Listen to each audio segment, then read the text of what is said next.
G'day, welcome back to part 2 of this video on building the student absence line using Occamise. In the first video, which hopefully you've just come from, we had just built all the sort of building blocks of the solution and the different sort of components that we need to talk to our school system, which is represented here as a sort of series of tables in AirTable. So I want to I've done a couple of things off camera. I want you to sort of see every bit of configuration involved in building the solution from start to finish. So I don't want to hide anything.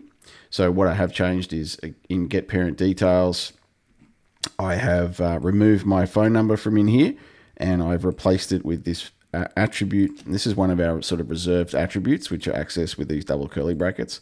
The system will just replace this entire thing including the curly brackets, with the value of that attribute. And that's one of our reserved ones. Whenever anyone is calling into Occamise, that attribute will be populated. We have sort of a list of them there. Okay, cool. So I have changed that. The other thing I changed is under connections, we had the connection to Airtable, which was configured to only be available to my colleagues. And I have, and that means me or my colleagues. And what that effectively means is an agent having a conversation can only use this connection if the user is authenticated in Occamise. Okay, so they're me or a colleague in this Occamise account. If I set it to anyone, then it means the agent is able to execute or use this connection, I should say, even in a public conversation. Okay, so you just need to be cognizant of that and what risks that may introduce from a security perspective. But for me, for this particular solution, that's perfectly reasonable for it to be public, and because we know that the phone call and the retrieval of the parent information, etc., is all hard-coded in terms of the configuration. All right, so no one can sort of hack it or do prompt engineering to try and get it to do things that it shouldn't do. All right, and I'm comfortable with that. Excellent. So we've got the connection working. So now we want to add a voice channel. So in this video, I'm just going to do the voice channel, and the next one will probably do SMS. So let's add a voice channel. Let's say absence line voice. The channel type is voice PSTN. We want to route calls to that agent, and it's going to be on this phone number. So this phone number I have added to this Occamise account separately. It's sort of like once a long story short, whatever. I've added the phone number to this account so that we can use it. All right, so I got a phone number and I've got a channel created. So now whenever I phone that phone number, we're going to go through to this agent. We can give the agent a little bit of context about the person on this channel as well and what the channel is. So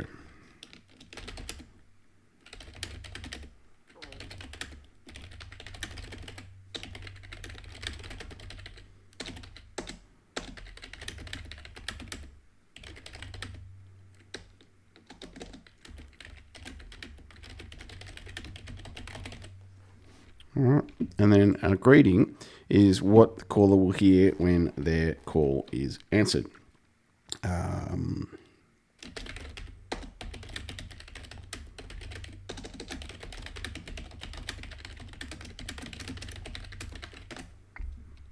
right. Okay, cool. So I have the phone number on my phone here. I'm going to share my screen. We're going to call in and give this an initial test and see how well it works. And I'm going to make sure this is fresh so that it will update in real time. And let's do this test call. So what will normally happen is we'll do a test call. We may find a couple of little problems, and we keep doing some more test calls until we've ironed out all the problems. And most of the way we iron out problems is by either tweaking ability definitions or the instructions here. But this should hopefully just work. One last thing, we do have voice settings.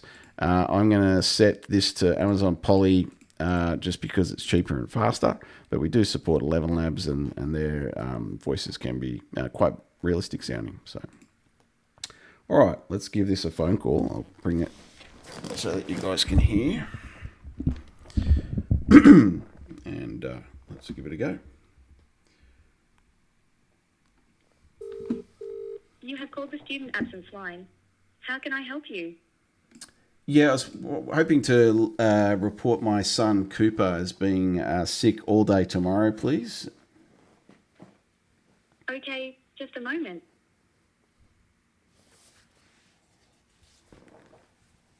Thank you. Let's confirm the details.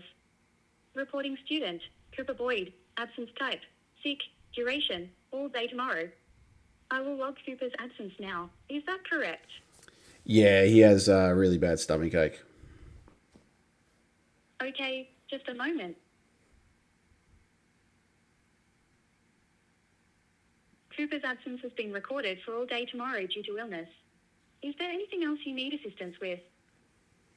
Yeah, actually, both of my children will be away on holidays from the 15th to the 20th of August. Can I log that with you as well? Okay, just a moment.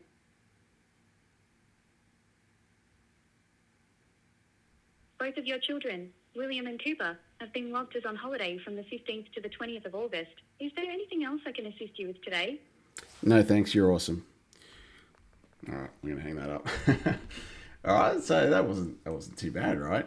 I thought while I was on the call, why not try and do two things, and also at the same time test that we can actually have the agent insert multiple records and understand that it needs to do multiple records. Because if you recall how we set it up, we just told it how to add one record, but we told it could use an array, and so therefore it's smart enough to realize it can sort of put them together. So we didn't get absence notes on any of that, and I don't know how important that really is. I would have expected the absence note on the first one because I did clarify the stomach ache. But this is where testing comes in. So you just basically come on into the agent now and have a little think about some of the things that just occurred on that call, and what could possibly be improved now. So if I do think of that, if so here's the thing, right? This is the cool thing. If you think about what this is, if we were able to now also have an agent look at this transcript and run through what happened and sort of, maybe see if there was ways that could be improved. Now, if you think about what our agents are capable of, and I haven't necessarily told you all of this, but they are capable of doing this. So our agents can effectively have abilities in the system. So one agent could have the ability to look at a transcript and then also have the ability to look at the configuration of this agent, including these instructions. And then based on that transcript, it could say, well, it didn't quite do this right, or it would have been better if it had said this, and it could actually modify this instruction itself and then retest it itself. And you can actually test by just having an AI agent call another AI agent. So that's super easy to do. I've played with that a lot, and it's fun. So yeah, so lots of opportunities there. But look, for an initial test of the voice and just to show you the setup of a voice line for that scenario, I think that was a pretty good test. We were able to log Cooper is sick, and we were log the two boys off on holidays, and the conversation kind of worked quite well. There's a couple of little cosmetic things, like a couple of things that it said that I was like, oh, you don't really need to tell the parent that or use that terminology with the parent, but overall I'm really, really happy with that first test. So that'll do for this video. In the next video, let's also get the same conversation working over a conversational SMS, and then maybe we'll do a last video just sort of tuning it up or adding some more features. All right, cheers, thanks.